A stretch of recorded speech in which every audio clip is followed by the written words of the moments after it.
ఒకప్పటి Tollywood star heroine Goa beauty Ileana అభిమానులకు ఓ తీపి కబురు అందించారు. ఆమె రెండోసారి తల్లి అయ్యారు. ఈసారి కూడా ఆమె పండంటి మగబిడ్డకు జన్మనిచ్చారు. ఈ సంతోషకరమైన విషయాన్ని ఆమె స్వయంగా తన ఇన్స్టాగ్రామ్ ఖాతా ద్వారా వెల్లడించారు. తన కుటుంబంలోకి వచ్చిన కొత్త సభ్యుడిని పరిచయం చేస్తూ ఆమె పెట్టిన పోస్ట్ ప్రస్తుతం సోషల్ మీడియాలో వైరల్ అవుతోంది. ఇలియానా దంపతులకు ఈ నెల 19న మగబిడ్డ జన్మించాడు. ఈ విషయాన్ని తాజాగా ప్రకటిస్తూ తమ కుమారుడికి కియాను రాఫే డోలన్ అని పేరు పెట్టినట్లు కూడా తెలిపారు.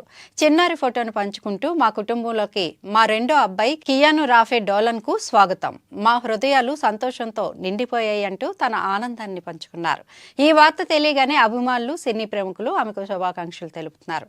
ఇలియానా తన ప్రియుడు మైకేల్ డోలన్ ను 2023లో మేలో వివాహం చేసుకున్న విషయం తెలిసిందే. ఈ జంటకు 2023 ఆగస్టులో మొదటి కుమారుడు కోవా ఫీనిక్స్ డోలన్ జన్మించారు. ఇప్పుడు దాదాపు 2 ఏళ్ల తర్వాత వారి కుటుంబంలోకి మరో చిన్నారి అడుగుపెట్టాడు. ఆసక్తికరమైన విషయం ఏంటంటే ఇలియానా తన రెండో గర్భం విషయాన్ని చాలా గోప్యంగా ఉంచారు. మొదటి ప్రెగ్నెన్సీ సమయంలో బేబీ బంప్ ఫోటోలను తరచుగా పంచుకున్న ఆమె ఈసారి మాత్రం అలా చేయలేదు. కేవలం గత మే నెలలో బంప్ బడ్డీస్ అనే క్యాప్షన్తో తన బేబీ బంప్ ఫోటోలను ఒక్కసారి మాత్రమే షేర్ చేసి గర్భవతి అనే విషయాన్ని సూచనప్రాయంగా తెలిపారు. ఆ తర్వాత నేరుగా బిడ్డ పుట్టిన శుభవార్తతోనే అభిమానుల ముందుకు వచ్చారు.